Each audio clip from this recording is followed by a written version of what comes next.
The following production is part of the We Be Geeks podcast collective.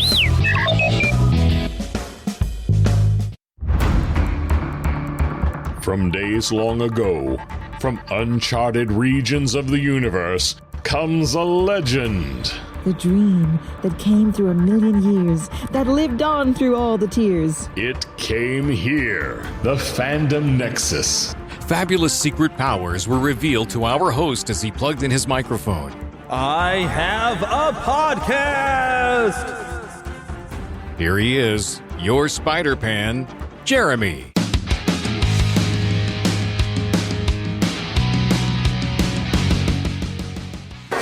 Here is a replica Liberty Bell.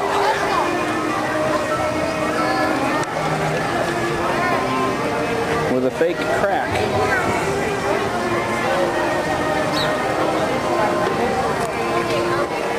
And there's a Hall of Presidents made to look like the courthouse in Philadelphia. I think we're going to go in there next.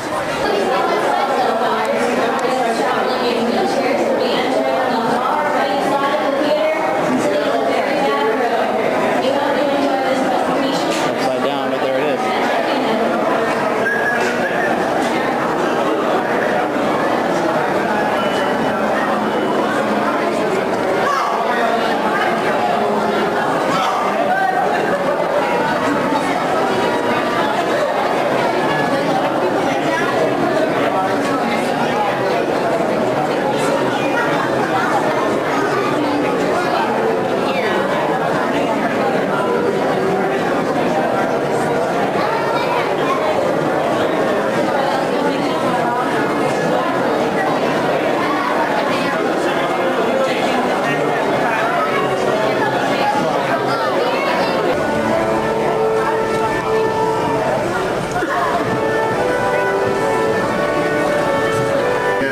That you do not eat or drink of any food or beverage inside the theater. At this time, as a courtesy to those around you, please turn off your flash, please turn off your video light, and silence your cell phones. And at this time, I'm proud to say that Walt Disney World Resorts presents Hall of Presidents, a celebration of Liberty's leaders, featuring the voice of Academy Award-winning Morgan Freeman.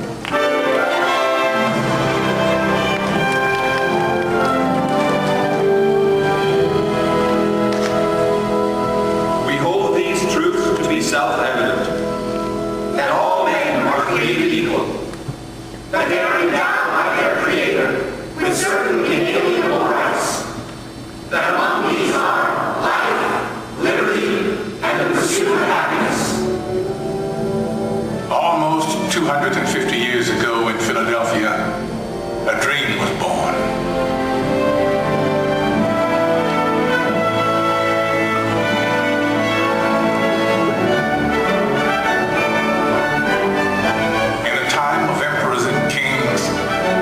Astounding revolutionary dream that we, the people, should choose our own leaders, that they should be one of us.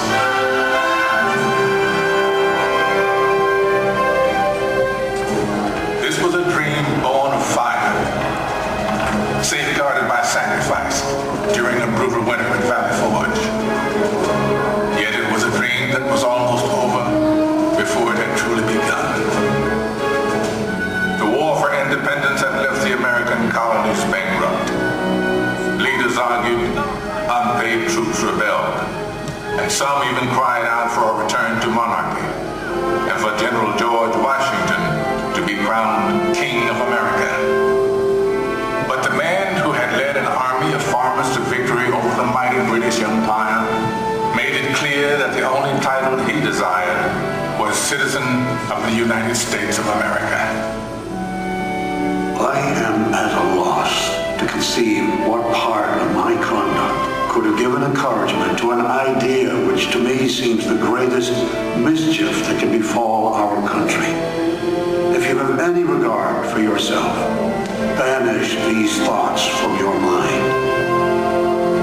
But when the new nation finally adopted its constitution, and it came time to elect its first president, there were no doubts about who that president should be. Only he had such doubts. I fear my countrymen will expect too much of me. I walk on untrodden ground. There is scarcely any part of my conduct which may not hereafter be drawn into precedent. In the end, Washington set the most important precedent of all. The man who could have been king stepped down after 2 terms in office and took his place again amongst the people. By insisting that he was, above all other things, one of us, he made it possible for any of us to dream of serving the nation in its highest office. And one day, sure enough, it came to pass that a man who wasn't an aristocrat aspired to the office of president. Andrew Jackson was a battle-forged frontiersman, and according to his predecessor, President John Quincy Adams, a barbarian who cannot write a sentence of grammar and can hardly spell his own name. To which Jackson merely replied, "It's a damn poor mind indeed that can't think of at least 2 ways to spell a word." He may have lacked formal education, but he was tough and brilliant. Just the ticket for a new nation of Americans struggling to turn a dream into an enduring reality. They swept Jackson into office by a landslide, and then descended on his inauguration, determined to shake his hand in person. Why, 20,000 country people shoved to get in the door, tracked their muddy boots across the carpet. And my dear, they would be here still if we hadn't placed tubs of punch out on the lawn. Washington's elite fumed, but Jackson loved it, for these were his people. He was proud to be one of us. And do not forget that the planter, the farmer, the mechanic, and the laborer form the great body of the people of the United States. They are the bone and sinew of this country. But Andrew Jackson would wage a mighty struggle to hold that great body of people together. State by state, a monstrous injustice that had haunted the country since its beginning was now tearing it apart.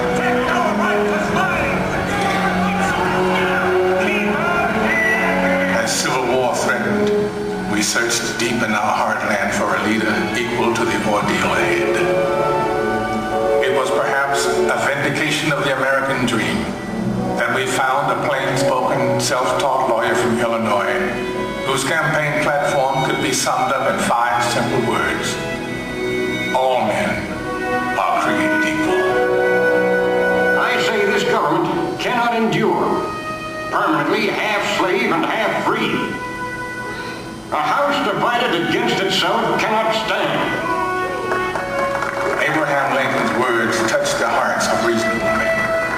And in 1860, we sent him to Washington, where he would face the hardest task that any American president would ever face. I know there is a God, and that he hates injustice and slavery. I see the storm coming. I know his hand is in it.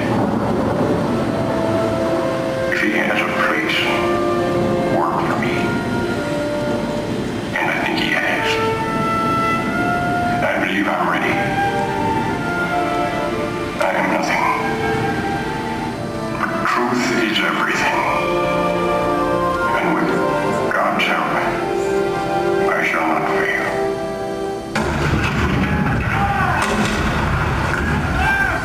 April 12, 1861, Fort Sumter. The cannon spoke for war, bitter, violent, and devastating.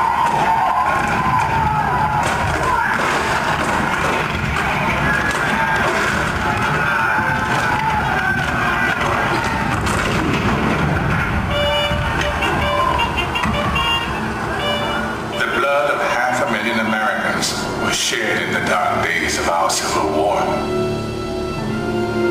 But as the sun rose on a cold November day in 1863, thousands of Americans gathered on the battlefield in Gettysburg to hear President Abraham Lincoln give meaning to our sacrifice.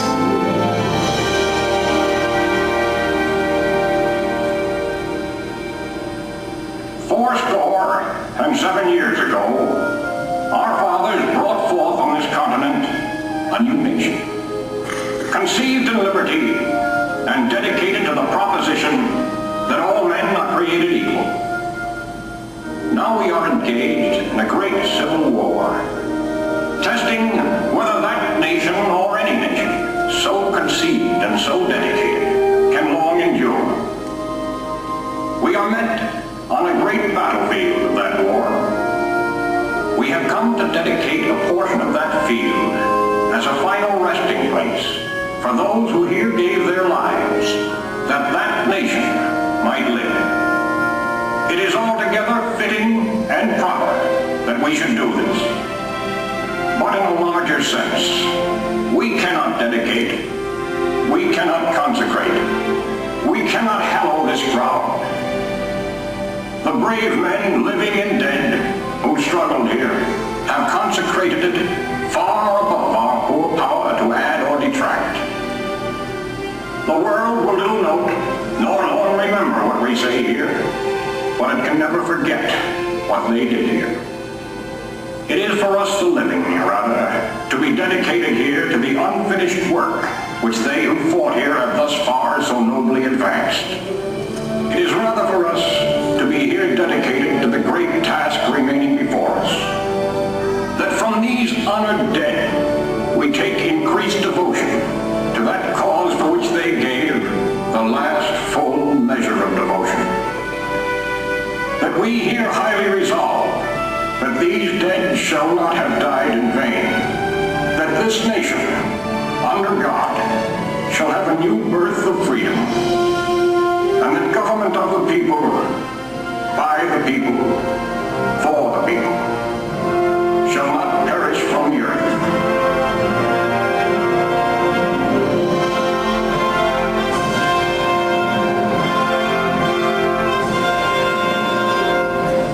This nation did have a new birth of freedom, and as our frontiers pushed west, we looked for new leaders that embodied our bold and new spirit.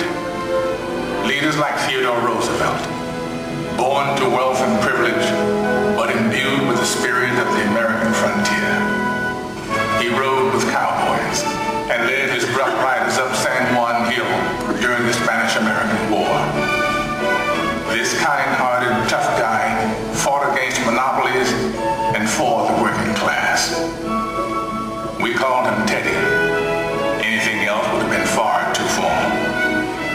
He even refused to call his official residence the executive mansion. To him, it was just a house. It was just a White House. And so, it would always be called. 3 decades later, his distant cousin Franklin Delano Roosevelt would occupy that same White House and lead the country through its hardest trials since the Civil War. A world war was looming, and the Great Depression had paralyzed a great nation. The president we called upon to lead us through those hard times was himself paralyzed by polio. But with determined optimism, he had triumphed. And now he was ready to share his cheerful strength with a badly frightened people. During FDR's fireside chats on the radio, entire cities came to a standstill and listened to the people themselves. Let us unite in banishing fear. Together, we cannot fail. In a calm and reassuring voice, he called out to America, and America answered back. We're just modest, middle-class people having lost what little we had. My savings are tied up in a closed bank. I believe that you will guide us through these tough days. Birthday, and I expect to be in service shortly. Now we know we are not fighting alone. I feel that at last we can hope. With that hope, we began to believe in the future again. FDR had reminded us of the power of the American dream. 16 years later, America's youngest elected president once again called upon the power of the people to change the world. Let the word go forth from this time and place to friend and foe alike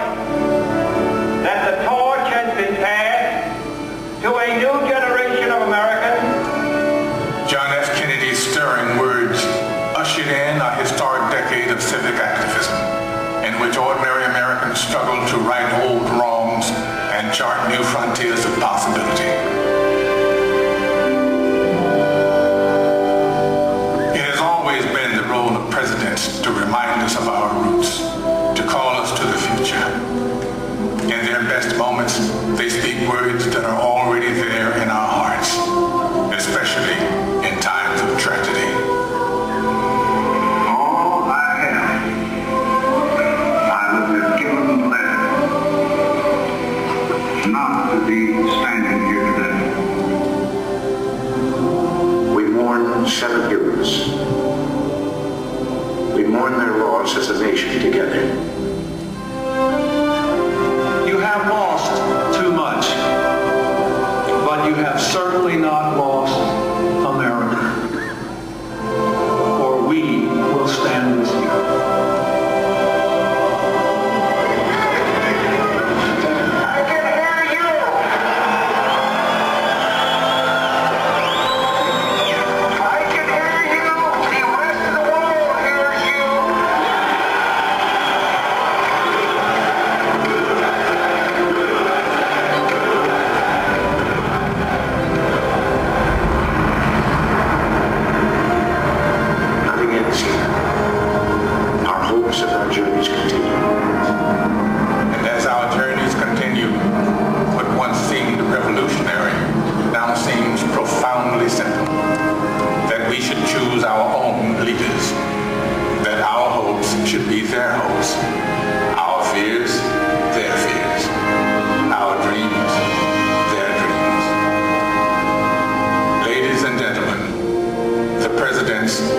of the United States. George Washington, John Adams, Thomas Jefferson, James Madison, James Monroe, John Quincy Adams, Andrew Jackson, Martin Van Buren, William Henry Harrison, John Tyler, James K. Polk, Zachary Taylor, Millard Fillmore, Franklin Pierce, James Buchanan, Abraham Lincoln, Andrew Johnson, Ulysses S. Grant, Rutherford B. Hayes, James A. Garfield, Chester A. Arthur, Grover Cleveland, Benjamin Harrison, William McKinley, Theodore Roosevelt, William Howard Taft, Woodrow Wilson, Warren G. Harding, Calvin Coolidge, Herbert Hoover, Franklin D. Roosevelt, Harry S. Truman, Dwight D. Eisenhower, John F. Kennedy, Lyndon B. Johnson, Richard M. Nixon, Gerald R. Ford, Jimmy Carter, Ronald Reagan, George Bush, Bill Clinton, George W. Bush. And now we come to the present. A present that is rooted in our past. For all of liberty's leaders have one thing in common, one trust they all accepted. My fellow citizens, no event could have filled me with greater anxieties than that notification on the 14th day of April, 1789, that you had selected me to lead our nation. But it was with the confidence of my fellow citizens that I took an oath. 35 simple words that have been repeated by every American president throughout history. As long as that oath is taken and solemnly fulfilled, the American dream will endure. I, Barack Hussein Obama, do solemnly swear that I will faithfully execute the office of President of the United States and will, to the best of my ability, preserve, protect, and defend the Constitution of the United States, so help me God. Ladies and gentlemen, President Barack Obama.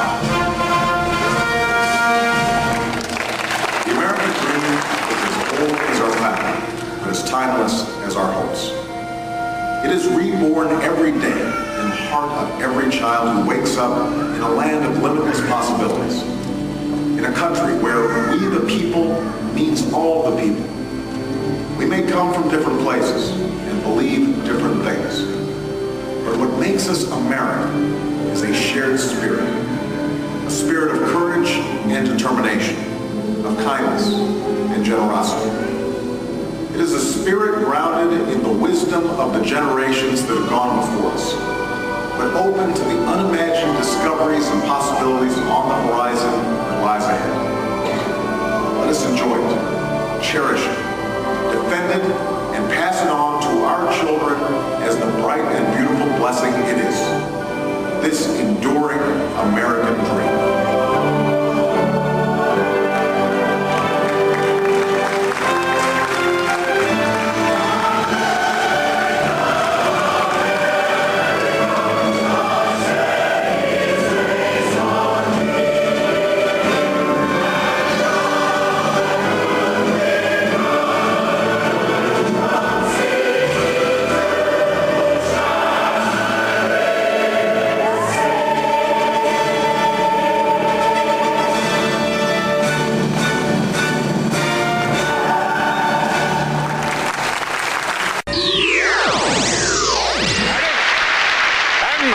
They're singing about. Yeah, I'm the Stars and Stripes forever. Star Spangled Banner. You can call me Old Glory, but let's just keep it simple. Just call me Flag. Oh, say, can you see? Okay. A little flag humor. Well, you probably don't recognize me. You say, who is that, Evel Knievel? No way. Yeah, you see, you can't recognize me because I'm in my birthday suit, yes. I'm wearing the original 13 here. Yeah. I remember Miss Betsy sitting there going, oh, this could be the start of something big. Whoa. Oh, Tom, don't be a pain. Yes. I was born June 14th, 1777. That makes me a Gemini.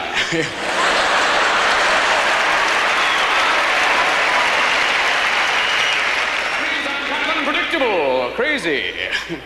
Yes, I like the outdoors, and I'm the life of any party, whether it be Republican, Democrat, Independent, Socialist, anything libertarian, I'll be there. You know, I'm 204 years old. People say, Flag, how do you stay so young? Is it jogging? No. Is it tennis? No. It's waving.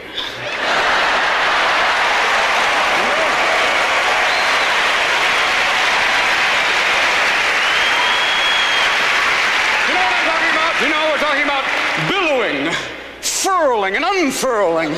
Richard Simmons, eat your heart out. Yeah, but it hasn't always been easy for me, though. I had a tough puberty. Yeah, war, famine, invasion. And 1861, well, I had a little skin problem that broke out into 34 stars. But now, well, little patience, and look what we got now. Look at this. Hold on here. Ha-ha! Ha-ha! Everybody's on here. Look at this. Alaska. Hawaii. Yeah, we got your Tennessee. How are ye doing today?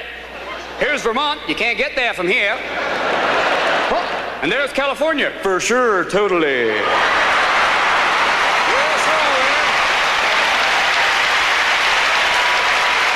I said before, you know, I had a tough time for a while. I've been in a lot of wars. They fired missiles and muskets at me, but you know, come the dawn's early light, I'm still there. You know what I'm talking about? And you know, I've been made into everything from designer jeans to t-shirts, and I've even been a cape for Mick Jagger. Well, all right! The rocket's red glare, well, all right!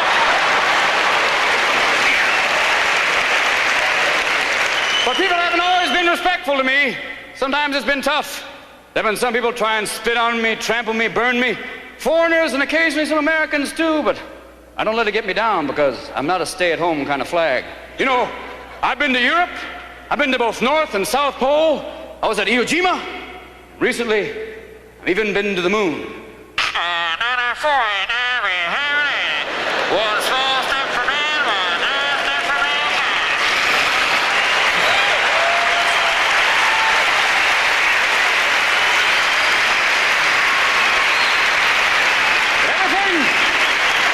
You see me in all sorts of different postures. When I'm like this, that means everything is okay. When I'm upside down, well, put on your Mae West and hit the deck. But when I'm like this, well, that's not my favorite position because, well, that's half-mast. I don't mean to bum you out. I didn't come here to depress you. But I gotta tell you something honestly. I haven't been getting out much lately. I guess it's not very chic to put up the flag anymore, you know. Muffin and I have a flag, but we haven't found it for very long. Hey, but look at it this way. Don't look at it as saluting me. Look at it as saluting yourselves. You know, hey, I'm just a flag, a symbol. You're the people. If I may say so from here, long may you wave.